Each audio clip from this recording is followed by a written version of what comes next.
And just like that, I designed and 3D printed my own gearbox. It's a multi-part print, all the hardware included, and you just gotta put it together once you're done.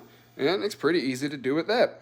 As you can see, all the screws fit pretty easy, and the gears fit in one place and one place only. And I've gotta say, I'm really happy with how this came out. It took a few updates to get everything together, but in the end, it came out fantastic. As you can see, the hardware keeps everything in place so you don't have to worry about it falling apart, and the gears spin. And they spin really good at that too. I was actually impressed on how well it worked. Here's the Maker's World page, check it out.